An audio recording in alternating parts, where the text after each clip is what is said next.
नमस्कार, जी मध्य प्रदेश छत्तीसगढ़ देख रहे हैं आप। मैं अवधेश कुमार। उपचुनाव की जंग चल रही है और इन सब के बीच जी मध्य प्रदेश छत्तीसगढ़ की भी महा कवरेज जारी है। रतलाम झाबुआ संसदीय उपचुनाव के लिए वोटिंग चल रही है। देवास उपचुनाव के लिए भी अपडेट हम लगातार दे रहे हैं और ताजा अपडेट यह है कि झाबुआ रतलाम में 10 बजे तक 15% वोटिंग हो चुकी है।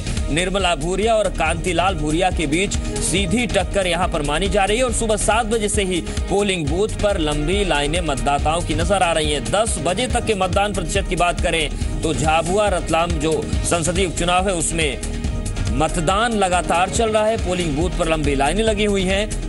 उत्साह के साथ मतदाता जा रहे हैं और 15% वोटिंग सुबह 10 बजे तक हो चुकी है।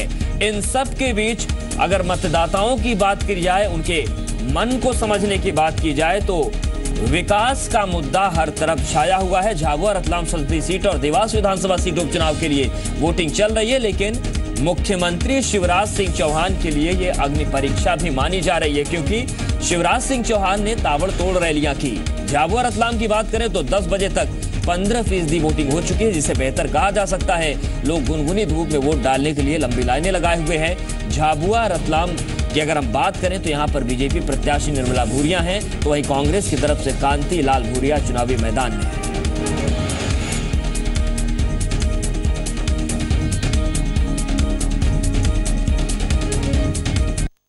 झाबुआ रतलाम सीट से बीजेपी और कांग्रेस के बीच कड़ी टक्कर है और बीजेपी उम्मीदवार निर्मला भूरिया ने झाबुआ में वोट डाला, तो वहीं पर कांतिलाल भूरिया ने अलीराजपुर में मतदान किया। दोनों उम्मीदवारों ने अपनी अपनी जीत का दावा किया है। तो 2 तस्वीरें आपके सामने हैं। पहली तस्वीर झाबुआ से है, जहां पर बीजेपी उम्मीदवार निर्मला भूरिया सुबह पहुंची मतदान केंद्र पर और उन्होंने वोट डाला। तो दूसरी तस्वीर कांग्रेस प्रत्याशी कांतिलाल भूरिया की है, जो मतदान करने पहुंचे, सुबह ही पहुंच गए थे और अपने गृह ग्राम में उन्होंने मतदान किया। साथ ही साथ दोनों ही प्रत्याशियों ने अपनी अपनी जीत का दावा किया है और ये भरोसा जताया है कि जनता इस चुनाव में उनके साथ है।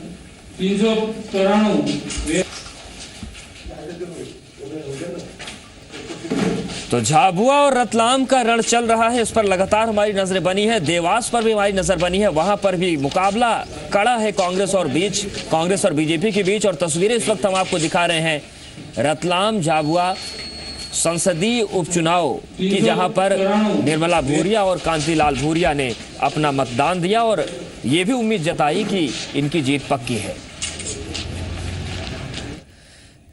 तो वोटिंग के बाद दोनों ही उम्मीदवारों ने किस तरीके से बातचीत की, क्या कुछ इनके मन में चल रहा है, आइए आपको सुनवाते हैं।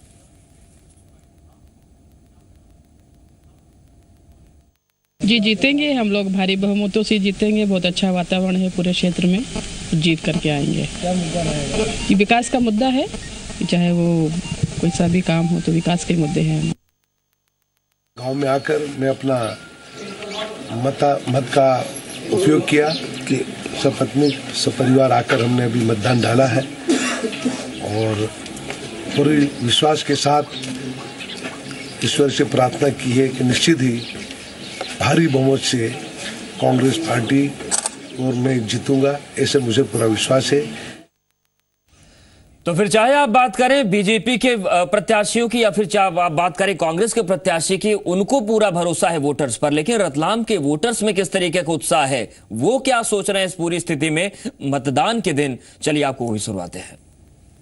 रतलाम झाबुआ संसदीय क्षेत्र के लिए उपचुनाव हो रहे हैं और इसके लिए मतदान यहां पर जारी है। लोग भारी संख्या में यहां पर पहुंचे और अपना मताधिकार का प्रयोग कर रहे हैं। हम यहां पर सीधे तौर पर देखा जा सकता है कि यहां पर सुरक्षा के पुख्ता इंतजाम है और लोग यहां पर सीधे तौर पर अपने मताधिकार का प्रयोग करते हुए यहां पर अंदर जा रहे हैं और उसका सीधे तौर पर जो मुद्दे हैं वो उन सभी चीजों को ध्यान में रखकर यहां पर मतदान करें। कुछ लोग हमारे साथ मौजूद हैं, महिलाएं मौजूद है खासकर, हम उनसे बात करते हैं कि आपने यहाँ पर माताजी वोट डाला है, यहाँ पर क्या चीज आपके दिमाग में, आप काफी वरिष्ठ हैं, सीनियर भी हैं आप, क्योंकि आपने कई चुनाव देखे होंगे, क्या चीजें आपको खास लग रही है?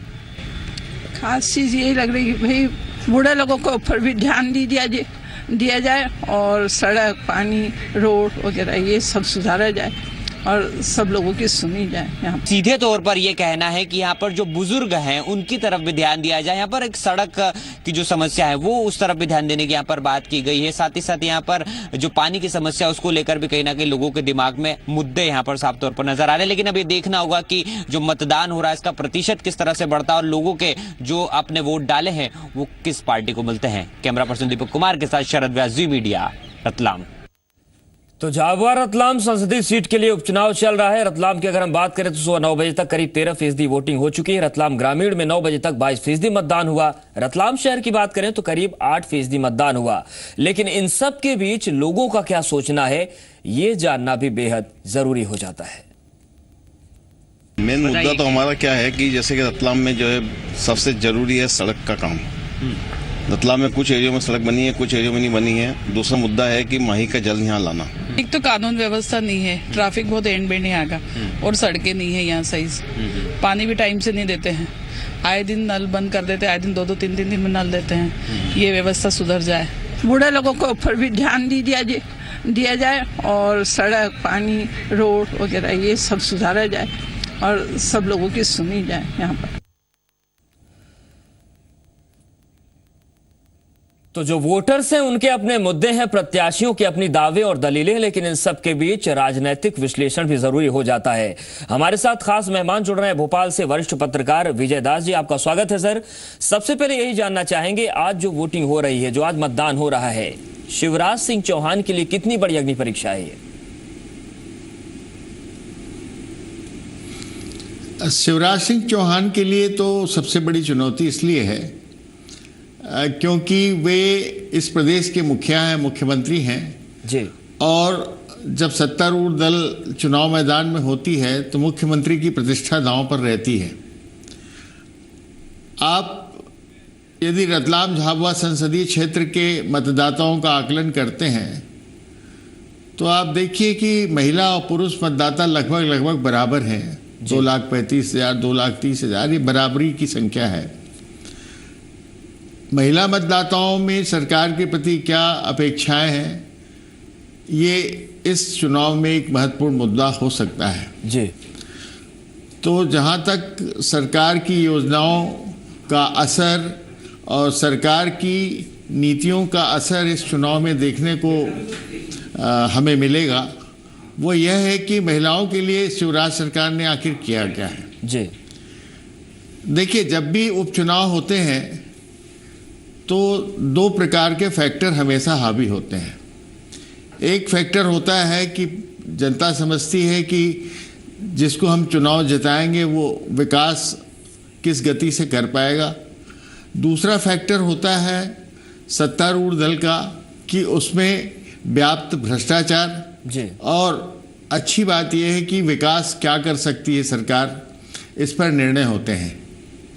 जहां तक सवाल है मध्य प्रदेश सरकार का, मुख्यमंत्री शिवराज सिंह चौहान का, इसमें कोई मत नहीं है कि शिवराज सिंह चौहान अपनी पार्टी में एक ब्रांड नेता के रूप में उभरे हैं, तो उनका फैक्टर तो काम आएगा। बिल्कुल फैक्टर काम आएगा। और जिस तरीके से उन्होंने चुनावी कमाल सवारी और ताबड़तोड़ रैलियां भी की सर। लेकिन एक चीज और जानना चाहेंगे जिसकी चर्चा बार बार उठ रही है, दोनों ही जगहों पर जो बीजेपी के प्रत्याशी हैं उनके साथ सहानुभूति का जो फैक्टर है वो भी काम आ सकता है। क्या ये चीज भी आप देख पा रहे हैं? क्या ये भी एक फैक्टर है?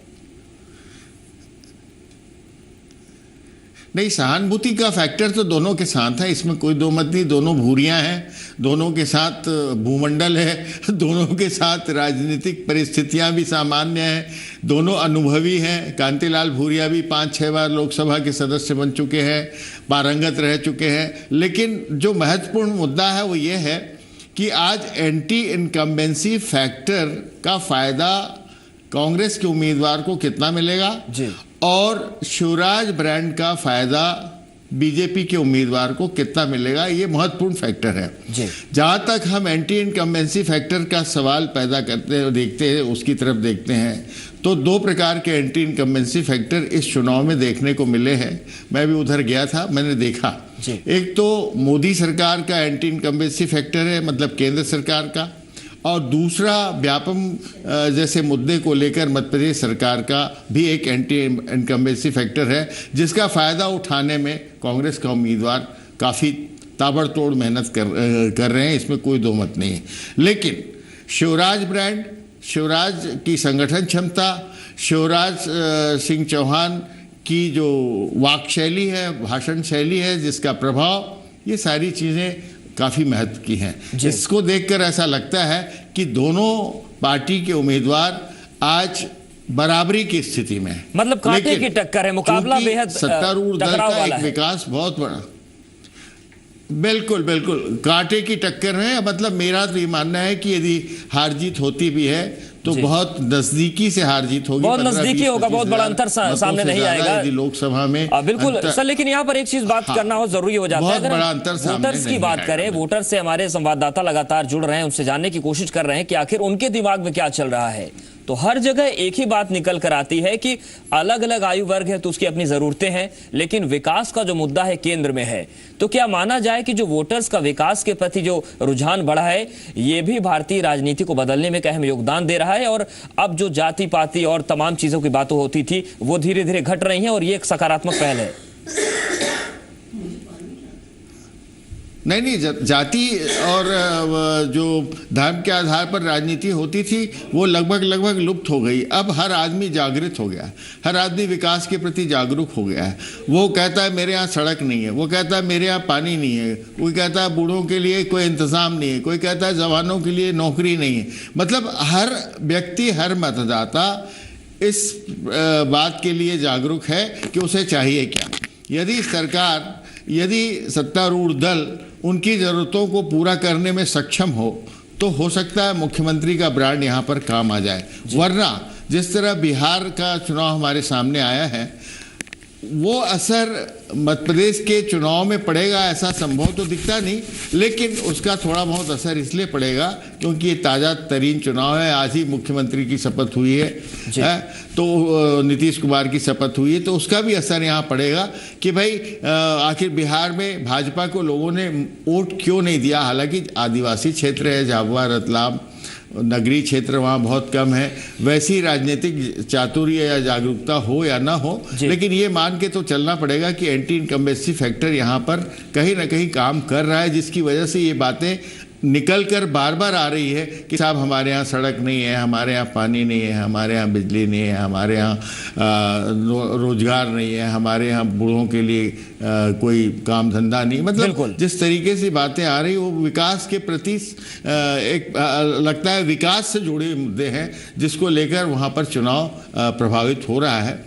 और ऐसी स्थिति में इस मुद्दे को किस तरह सत्तारूढ़ दल इसका सामना कर पाएगी ये तो परिणाम बताएगा, लेकिन मुझे फिर भी लगता है कि शिवराज ब्रांड एक बड़ा ब्रांड है, और उसके सामने दूसरा बड़ा ब्रांड जो है वो एंटी इनकम्बेंसी फैक्टर है। इन दोनों के बीच ही टकराव की स्थिति है, और टकराव की स्थिति इतनी नज़दीक है कि बहुत कांटे की टक्कर है। किसी की जीत को प्रेडिक्ट करना या उस पर संभावना व्यक्त करना आज अभी मुश्किल है। लेकिन यदि प्रतिशत बढ़ते हैं, मतदान के प्रतिशत 70% तक जाते हैं, 75% तक जाते हैं, अभी तो 15-20% की खबर है, लेकिन यदि शाम तक 70-75 का आंकड़ा यदि छूती है मतदान, तो ये मान के चला जा सकता है कि कहीं ना कहीं इस बात के प्रति विरोध है कि सरकार ठीक काम नहीं कर रही, या इस बात के प्रति विरोध है कि कांग्रेस का उम्मीदवार उनके लिए ठीक नहीं है,